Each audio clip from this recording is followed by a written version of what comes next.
Hello everyone, my name is Gunjan Malhotra and I am from Sunshine Fortunes Education. आज हम लोग studying abroad के बारे में बात करेंगे। बेसिकली हम लोग ये डिस्कस करेंगे कि बहुत से इंडियन स्टूडेंट्स जो फॉरेन कंट्रीज़ में जाके फॉरेन यूनिवर्सिटी से जाके पढ़ाई करना चाहते हैं, उनको क्या क्या बातों को कंसिडर करना चाहिए।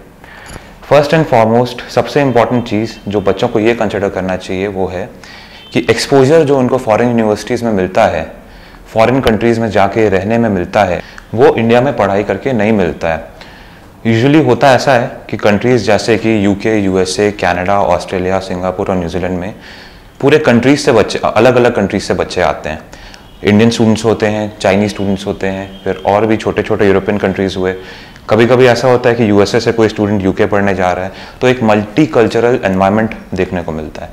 तो ऐसे में क्या होता है कि ग्लोबलाइजेशन का एटमॉस्फेयर क्रिएट होता है और म्यूचुअल लर्निंग बहुत ज़्यादा होती है। अब अगर हम लोग यही बात करें कि स्टूडेंट इंडिया में पढ़ाई कर रहा है, वैसा एम्बियंस, वैसा एनवायरनमेंट, वैसा कल्चर स्टूडेंट को देखने को नहीं मिलता।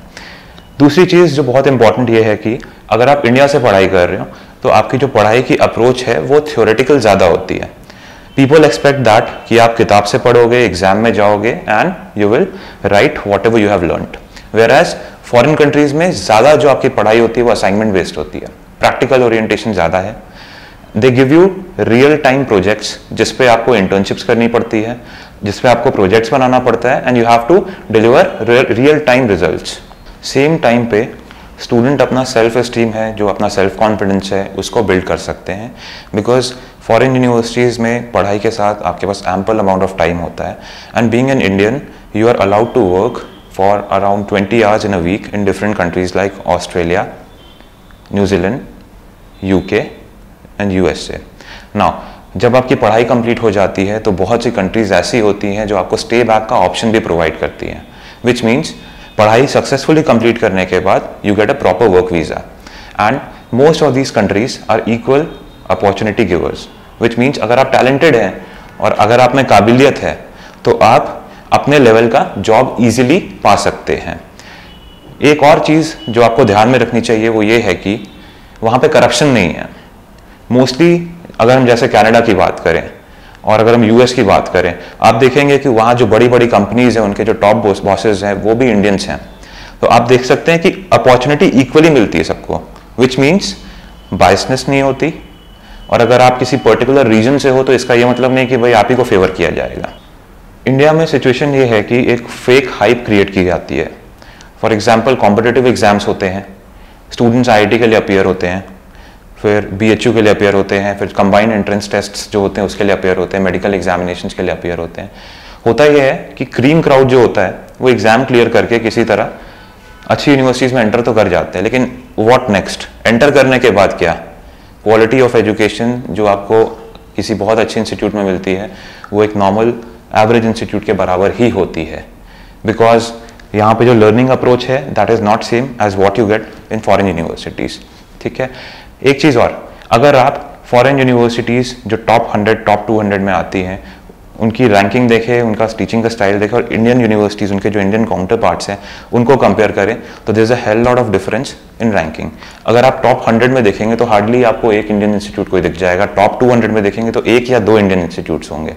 नाउ सेम टाइम पे Indian students are very meritorious, तो उनके लिए स्कॉलरशिप्स का ऑप्शंस भी अवेलेबल है। Different types of scholarships are being provided by different types of universities depending upon your merit as well as achievements. एक चीज़ और, अलग अलग गवर्नमेंट भी अपने सिटीजन्स को अलग अलग टाइप की स्कॉलरशिप्स देती है, अलग अलग क्राइटेरिया के बेसिस पे।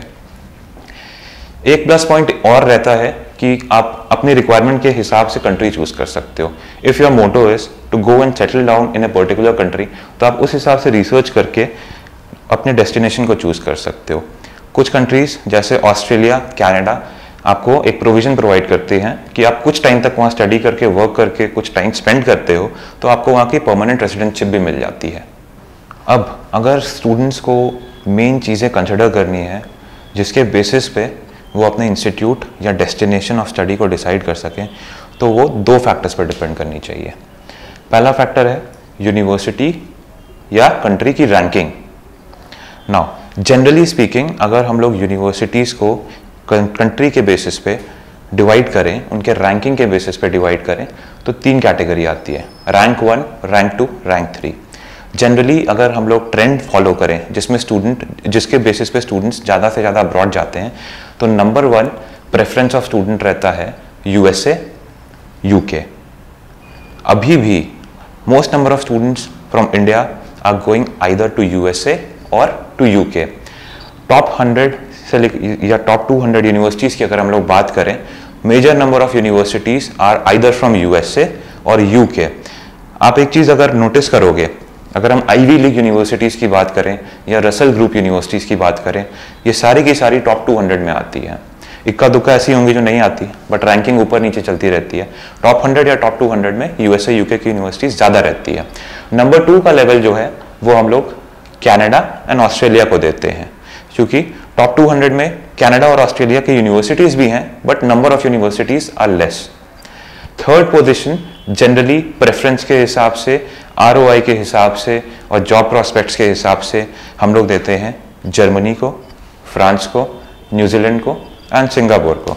ये टॉप डेस्टिनेशंस हैं जहां स्टूडेंट्स जाना प्रेफर करते हैं। जैसा मैंने कहा कि 2 चीज़ें कंसिडर करनी चाहिए, एक तो रैंक वाइज थी, दूसरे टॉपिक पे मैं आपके साथ डिस्कशन करूंगा। दूसरा टॉपिक है इमिग्रेशन वाइज। इमिग्रेशन की बात अगर करें तो इमिग्रेशन के हिसाब से टॉप डेस्टिनेशन जो आती है वो ऑस्ट्रेलिया, कनाडा आती है, बिकॉज ये 2 कंट्रीज हैं, जैसे मैंने पहले भी डिस्कस किया था, ये स्टूडेंट्स को स्टे बैक करने का ऑप्शन देती हैं, बाद में सिटीजनशिप तक लेने का ऑप्शन देती हैं।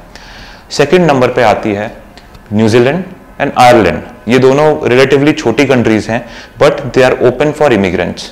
इसका ये मतलब है कि स्टूडेंट्स पढ़ने के बाद वहाँ सेटल कर सकते हैं, सिटीजनशिप ले सकते हैं।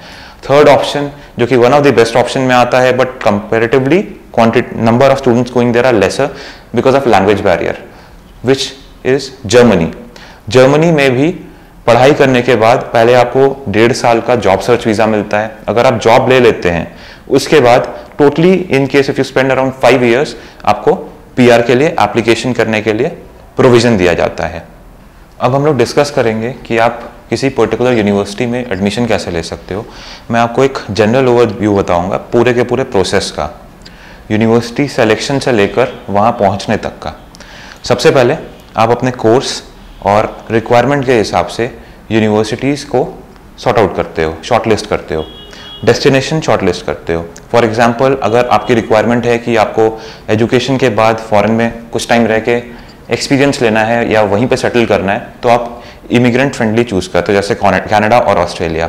अगर आपको ज़्यादा ऊंची रैंकिंग की यूनिवर्सिटी चाहिए, उस केस में आप यूके यूएसए चूज़ कर सकते हो।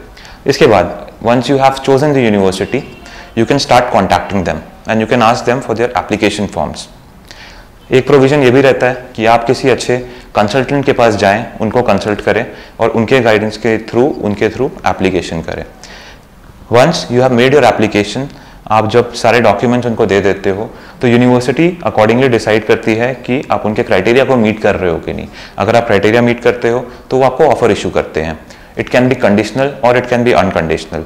कंडीशनल मतलब आपके एंड से कुछ पर्टिकुलर रिक्वायरमेंट रह गई है, फॉर एग्जांपल IELTS एग्जाम का स्कोर या GRE एग्जाम का स्कोर या GMAT का स्कोर, तो यूनिवर्सिटी आपको नोटिफाई करती है आपके ऑफर लेटर में कि आपको ये पर्टिकुलर रिक्वायरमेंट जो है उसे फुलफिल करना है। Once that is being met, university आपको अनकंडीशनल ऑफर लेटर देती है।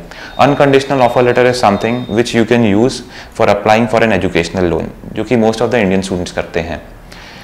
Once you have the funds arranged with you, you can make some amount of fees paid to the university as per the requirement or request of the university. इसके बाद university आपको एक acceptance letter देती है, जिसको Australia के case में COE कहा जाता है, कनाडा यूके के केस में कैश लेटर कहा जाता है। अलग अलग कंट्रीज में अलग अलग नेम होते हैं। जब आपको ये कैश लेटर आ जाता है, उसके बाद आप अपनी वीज़ा की फाइल प्रिपेयर करते हो and you apply for the visa.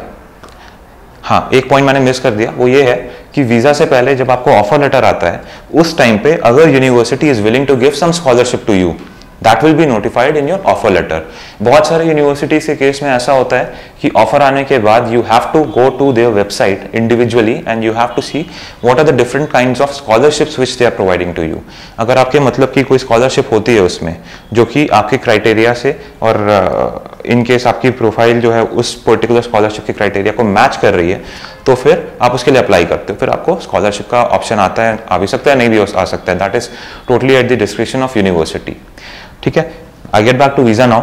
एक बार जब आप वीजा के लिए एप्लीकेशन करते हो तो टेंटेटिवली आप मान के चलिए 3 हफ्ते से लेकर 1.5 महीने तक का टर्न अराउंड टाइम होता है, एम्बेसीज का रिवर्ट बैक करने का टाइम होता है। जब आपको रिप्लाई आता है कि आपका वीजा लग चुका है, then you can start looking for accommodation at that particular university और maybe any particular location in and around that city. इसके बाद आप फिर अपने ट्रैवल अरेंजमेंट्स करते हो, आप फॉरेन एक्सचेंज पे फोकस करते हो and then you fly finally to that particular location for your higher studies. So basically I'm a career counselor and overseas education consultant, and I also train many of my students for competitive exams like GRE, GMAT, TOEFL, IELTS and PTE. Our main motto is to provide right information and right services to different types of students as per their needs. हम लोग चाहते हैं कि ज़्यादा से ज़्यादा लोग आके हमसे जुड़ें ताकि हम लोग ज़्यादा से ज़्यादा जेन्युइनली उनको हेल्प कर सकें, उनको उनकी मंजिल तक पहुंचा सकें। तो आगे हम लोग फ्यूचर में अपने चैनल पे डिफरेंट और वीडियोस डालते रहेंगे जिसका मेन मोटो होगा अलग अलग कंट्रीज के बारे में आपको इन्फॉर्मेशन प्रोवाइड करना, अलग यूनिवर्सिटीज़ के बारे में आपको इन्फॉर्मेशन प्रोवाइड करना, डिफरेंट टाइप्स ऑफ स्कॉलरशिप्स के बारे में आपको इन्फॉर्मेशन प्रोवाइड करना। So I humbly request you to like our page on Facebook and I also request you to subscribe to our channel on YouTube। नीचे दिए हुए bell icon को भी लाइक करिए एंड इस वीडियो को ज़्यादा से ज़्यादा शेयर करिए, क्योंकि अगर ये आपके मतलब की वीडियो नहीं तो किसी और के मतलब के लिए सही होगी, तो आप इसको ज़्यादा से ज़्यादा शेयर करेंगे तो किसी और का भला हो जाएगा। So thanks a lot and I will catch up with you very soon. Thank you.